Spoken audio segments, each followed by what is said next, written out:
11회에서는 피플즈에 불어닥친 절체절명의 위기가 그려졌습니다. 그럼에도 대표 지우는 제 옆을 든든히 지키는 은우와 피플즈 직원들이 있어 무너지지 않을 수 있었습니다. 5년 동안 밤낮 없이 매달려 일궈온 피플즈가 투자 사기 의혹에 휘말리며 한순간에 서치펌으로서의 신뢰도를 잃어버린 것. 이코닉 바이오 대표 영민 고상호의 200억대 투자금을 횡령하고 잠적하자 회사의 채용을 전담한 피플즈의 지윤 역시 투자 사기 의혹에서 벗어날 수 없었습니다. 무엇보다 이코닉 바이오가 투자를 유치할 때 피플즈와 지윤의 이름을 적극 활용했고 그 이름값을 믿고 투자한 사람들이 많았기 때문입니다. 압수수색에 빗발치는 고객사들의 계약 해지 문의까지 피플즈는 잃어버린 신용을 회복하기 힘들어 보였고 더 이상 정상적인 업무를 볼 수 없다고 판단한 지윤은 전 직원들에게 재택근무를 공지했습니다. 지윤의 신변에도 문제가 생겼습니다. 이코닉 바이오 투자자들이 어떻게 알고 한밤중에 지윤의 집까지 찾아와 소동을 일으킨 것. 이번에도 완벽한 흑기사 은호가 나서 지윤의 집 문 앞을 가로막으며 소란을 중재했습니다. 그리고 지윤을 집으로 데려왔고 그곳에서 별이가 손수 만들어준 슈퍼파워 비타민과 직접 불러준 자장가는 지윤에게 따뜻한 힐링의 밤을 선사했습니다. 하지만 다음날 지윤에 대한 기사가 또 터졌는데 5년 전 커리어웨이 투자 사기 논란을 다시 점화한 것이었습니다. 이런 일을 꾸밀 사람은 혜진밖에 없다는 지윤의 예상대로 이는 피플즈를 어떻게든 끌어내리기 위한 혜진의 계략이었습니다. 그녀의 눈에 자금난으로 허덕였던 영민이 들어왔고 직원들 월급도 주지 못하는 그를 감언이설로 꿰어 함정을 파놓은 것이었습니다. 혜진이 이렇게까지 하는 이유는 5년 전 진실에 있었는데 커리어웨이 투자 사기 사건 당시 전 대표가 죽음으로 감쌌던 내부 직원이 바로 혜진이란 사실을 지윤은 이미 알고 있었습니다.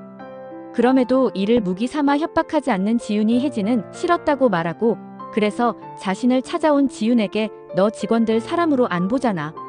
피플즈 망하고도 내 옆에 사람들이 남아있을까? 알잖아. 결국 우린 같은 부류라는 거라며 상처를 후벼 팠습니다. 홀로 텅 빈 회사를 바라보던 지윤은 혜진이 했던 말이 떠올라 가슴이 아팠습니다.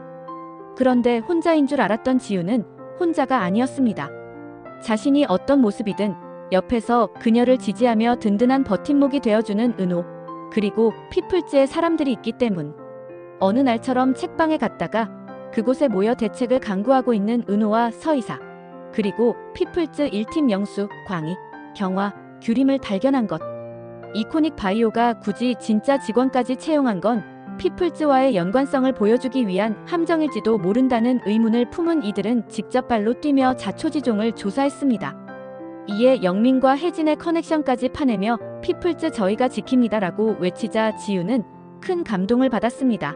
그리고 회사를 키우고 지키는 것이 모두 혼자만의 일이라고 생각했는데 그게 아니라는 것을 몸소 깨닫게 됐죠. 이 가운데 피플즈 사태를 지켜보다 손해가 날 것 같으면 결단을 내리겠다던 우 회장이 지윤의 대표직 사임을 종용했습니다. 사업은 팩트가 아니라 신용으로 하는데 이미 신뢰를 잃어버린 지윤의 회사는 더 이상 서치펌의 가치가 없다고 판단한 것. 여기에 커리어웨이 혜진이 피플즈의 영원한 소멸을 위해 인수 의지를 밝히며 지윤의 사임을 조건으로 내걸었습니다.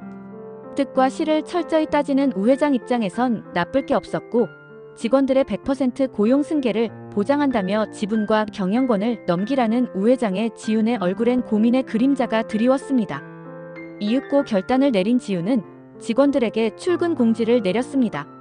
그런데 다음날 들떠있는 직원들 앞에서 그녀가 처음으로 한 말은 저는 오늘부로 피플즈 대표 이사 자리에서 물러납니다라는 파격 선언이었습니다. 사람에게 곁을 주지 않았던 지윤이 따뜻한 은우를 만나 진짜 어른으로 성장해가며 자신의 사람들을 지키기 위해 열정 바쳐 일궈온 피플즈 대표직까지 내려놓은 결단은 깊은 여운으로 물들이며 최종회에 대한 기대감을 드높였습니다. 지윤은 피플즈는 여러분들이 지켜주세요. 유은호는 나한테 최고의 비서였어. 나는 이제 미움을 동력으로 살지 않아요 라고 합니다. 은호는 이제 보니 백수가 완전 체질이네 강지윤라고 하자 강지윤이라고 지윤이 어이없어 하며 말하지만 분위기가 너무 좋습니다. 우리 사는 아버지한테 가서 무릎을 꿇고 도와달라고 하는 것 같고 정 작가와 우 이사도 사랑을 꽃피우기 시작하네요. 지윤은 은호씨 자리는 없어요. 당신 이제 해고라고요 라고 하며 은호의 새로운 도전을 응원합니다. 인생 최대의 위기를 지나고 있지만 잘 이겨내리라는 믿음이 실립니다. 이 가운데 은호와의 여유로운 일상 데이트는 지윤에게 더욱 큰 에너지를 실어줄 것으로 기대되는 바. 서로를 보듬으며 빈틈을 메워주는 두 사람이 어떤 마지막 페이지를 써 내려가게 될지 이목이 집중되고 있습니다. 마지막 회에서는 일로만 가득했던 워커홀릭 모먼트에서 벗어나 평범한 일상을 보내고 있는 지윤과 은호의 여유로운 한때가 담겨 있습니다. 아침 늦게까지 늦잠도 자보고 비 오는 날의 운치를 감상하며 낮술을 즐기고 있는 깡유 커플입니다.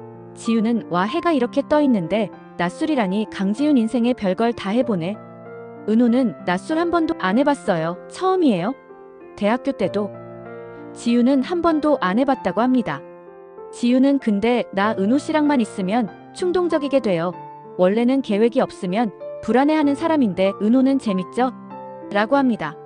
치열했던 지난 시간을 지나 평범한 일상을 즐기는 두 사람에게서 따스한 설렘이 피어오르고 마지막까지 빛나는 두 사람의 로맨스가 시청자들의 입꼬리를 치솟게 만들 것 같습니다.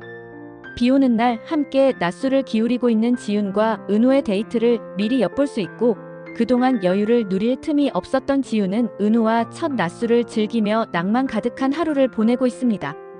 계획 없이는 불안했고 그래서 더 일에만 매달렸던 지윤이 따뜻한 은호를 만나 여유롭고 충동적인 무계획 하루를 보내는 모습은 첫 회에서 돈값을 못하는 건 죄다라며 가차없이 냉정했던 것과는 180도 달라져 있습니다.